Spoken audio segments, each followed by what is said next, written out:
Bonjour Hugo, formateur SST. Aujourd'hui, je vais vous présenter un nouveau produit fait par Édition Sécurité Prévention. Donc, voici la formap Secours SST.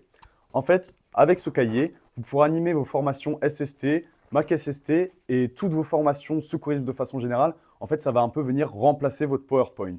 Composé de 54 pages, vous pourrez animer tous les items de la partie secourir. Donc, la première partie de ce formap concerne la partie protéger.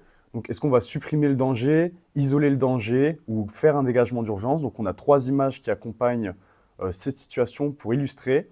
Et ensuite, on a une partie formative où on présente des cas concrets avec des personnes, par exemple, qui se blessent mécaniquement. On va leur demander qu'est-ce que vous faites dans cette situation. Dans la seconde partie, examiner, on va hiérarchiser l'intervention du SST donc en fonction des urgences qui seront vitales ou non. Et du coup, on précise justement quelles sont ces urgences vitales, telles que le saignement abondant, l'étouffement, la perte de connaissance et aussi la respiration. Dedans, on précise qu'est-ce qu'il faut faire si la victime est sur le ventre, donc le retournement. Et on va aussi voir comment faire la LVA du coup au nourrisson, donc avec le fait qu'on garde la tête en position neutre. Dans la partie alertée, nous verrons donc les procédures internes, les numéros d'urgence, le contenu du message et les consignes complémentaires telles qu'envoyer quelqu'un chercher les urgences et ramener les urgences au plus proche de la victime. Donc, dans la première partie de secourir, on va parler des saignements. Et donc ici, on a une étude de cas avec quelqu'un qui saigne au niveau du bras, il a une hémorragie. Et on va demander aux stagiaires, qu'est-ce que vous faites dans cette situation? Donc, juste après, une fois qu'ils auront dit un peu ce qu'ils pensaient faire, on va leur montrer la conduite à tenir donc, face à un saignement. Donc, on va appuyer et allonger. Ensuite, on va voir aussi les gestes techniques qu'il peut avoir à côté de ça, donc le pansement compressif et le garrot.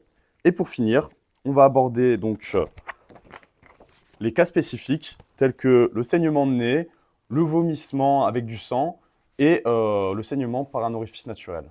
Donc après le saignement, on passe à l'étouffement. Donc là, ici, on a une étude de cas, donc avec une personne qui s'étouffe. On va demander aux stagiaires qu'est-ce que vous faites, en sachant que dans la partie examinée, on a déjà abordé l'obstruction totale des voies aériennes et l'obstruction partielle. Du coup, on va regarder que faire si la personne est en obstruction totale. Donc, on va faire les 5 tapes dans le dos et MICH. Et on voit ça du coup pour l'adulte, l'enfant, le nourrisson et également pour la personne obèse ou la femme enceinte. Et dans un second temps, nous allons voir que faire si la personne s'étouffe partiellement, donc que la respiration est encore plus ou moins efficace. Donc la victime va faire s'asseoir la victime ou la mettre dans la position dans laquelle elle est plus confortable et l'encourager à tousser. Dans la partie malaise, on fera ensuite une étude de cas dans laquelle on va demander aux stagiaires qu'est-ce qu'un malaise, quels sont les signes, pourquoi il ne faut pas laisser la victime debout et les questions qu'on va poser pour connaître l'état de santé habituel de la victime. Ensuite, on aura une partie où on va observer les différents signes qu'on peut avoir, notamment avec l'AVC, l'arrêt cardiaque, les maladies infectieuses ou les autres pathologies. Nous verrons également les positions de repos, comment écouter et questionner la victime, la conduite à tenir pour contacter les secours et la surveillance de la victime.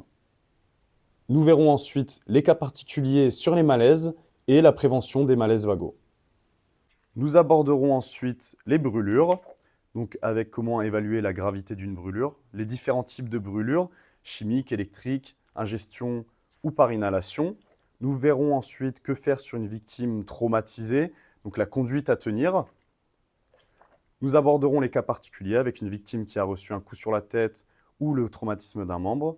Nous verrons ensuite que faire sur une victime qui ne saigne pas abondamment, donc avec les plaies simples et les plaies graves, et les autres types de plaies, donc tels que le thorax, l'abdomen ou l'œil.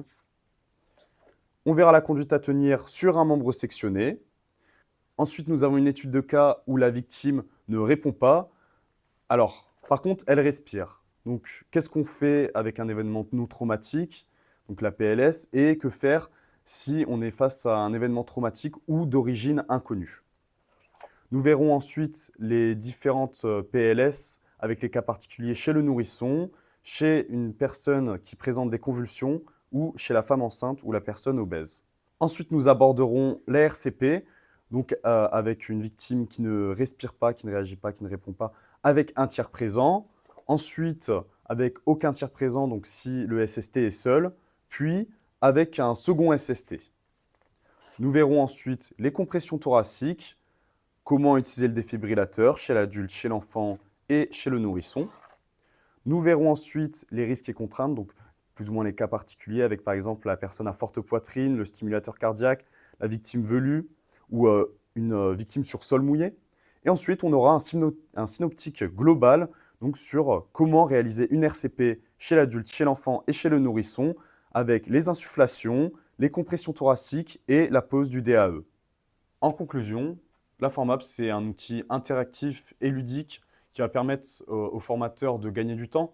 Déjà parce qu'on a vraiment une rapidité de mise en œuvre, c'est-à-dire qu'on arrive, on n'a pas besoin d'avoir plusieurs PowerPoint, énormément de contenu. En fait, c'est très clair et efficace. En plus de ça, il est facilement transportable. On peut directement le mettre dans le sac du pays ou du pape.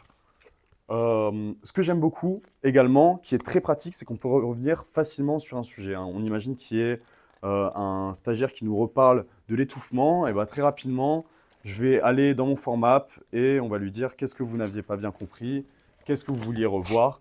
Et donc c'est très très efficace, ça permet d'avoir beaucoup plus de fluidité dans la formation.